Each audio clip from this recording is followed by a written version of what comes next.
అనంతమైన శిరస్సులతో అనంతమైన నేత్రములతో సమస్త విశ్వమును వీక్షిస్తుండే శ్రీ మహావిష్ణువు. శ్రీ విష్ణు సహస్రనామములకు దివ్యమైన అర్థములు. 22వ భాగము.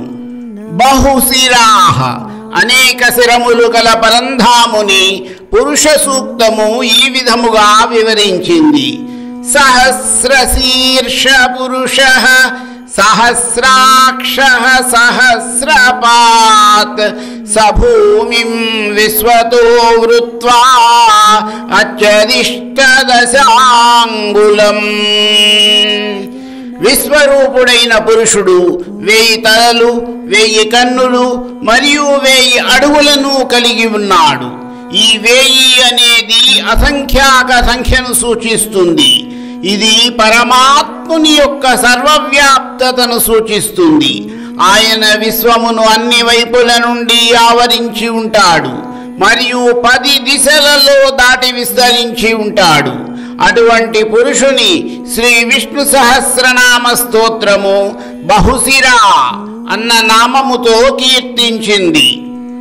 బహుశిరా అన్న నామమును భగవద్గీతలోని 11వ అధ్యాయమైన విశ్వరూప దర్శన యోగములోని 16వ శ్లోకములో అర్జునుడు దర్శించిన శ్రీకృష్ణుని విశ్వరూపమును ఈ విధముగా వివరించింది.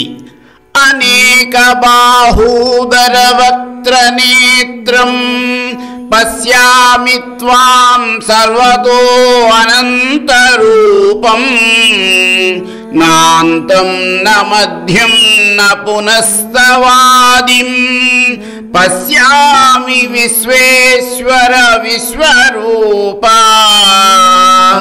అసంఖ్యాకమైన చేతులతో ఉదరములతో ముఖములతో మరియు కళ్ళతో ఉన్న నీ యొక్క అనంత రూపములను అన్ని దిశలలో చూస్తున్నాను. ఓ విశ్వేశ్వర, విశ్వమే నీ యొక్క స్వరూపముగా కలవాడా. నీ యందు ఎటువంటి ఆది మధ్యాంతరములు చూడలేకున్నాను. ఇదే శ్రీ విష్ణు సహస్రనామము బహుశిరా అని కీర్తించిన రూపము. శిర అను నామమునకు నాడి అన్న అర్థము కూడా ఉండుటచే జీవులలో ఎడ పింగళ సుషుమ్న మొదలైన నాడులతో సహా మొత్తము 72,000 నాడులలో నివసించువాడు శ్రీ విష్ణు భగవానుడు. బభ్రుహు నారు పోసిన వాడు నీరు పోయక మానడు అన్న సూక్తిని అనుసరించి సమస్త సృష్టికి స్థితికర్త, లోకములను భరించువాడు, ధరించువాడు, నడిపించువాడు అయిన శ్రీ మహావిష్ణువును శ్రీ విష్ణు సహస్రనామ స్తోత్రము బభ్రుహు అన్న నామముతో కీర్తించింది. విశ్వయోనిహి ఈ సమస్త విశ్వము యొక్క పుట్టుకకు కారణమైన వాడు భగవానుడు.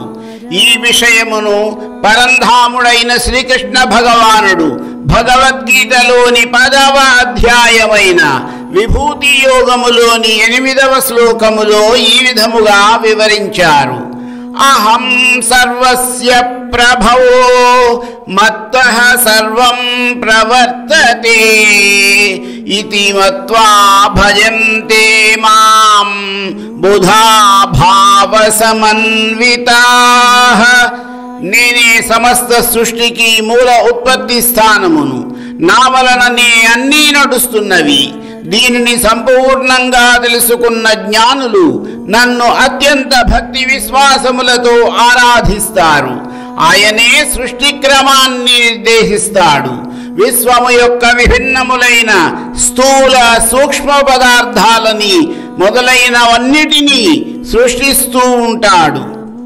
శుచిశ్రవాః పవిత్రమైన కీర్తి కలవాడు, సకల విద్యలను పవిత్రము చేసినవాడు, శుభప్రదమై శ్రవణము చేయదగిన దివ్య నామములు కలిగినవాడు, ఎవరి నామములను స్మరించినంత మాత్రమున జీవుడు ఈ సంసార చక్రబంధము నుండి విముక్తుడై పరంధాముడైన శ్రీ మహావిష్ణువు యొక్క దివ్య సన్నిధానమును పొందగలుగుతాడు.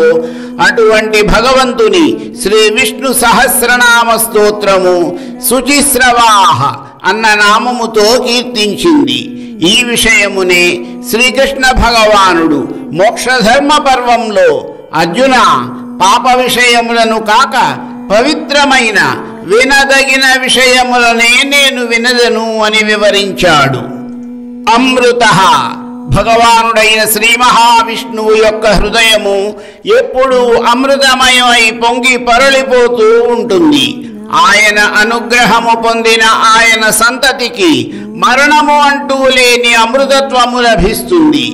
ఆ అమృతత్వము భగవానుని పరమ పదమే.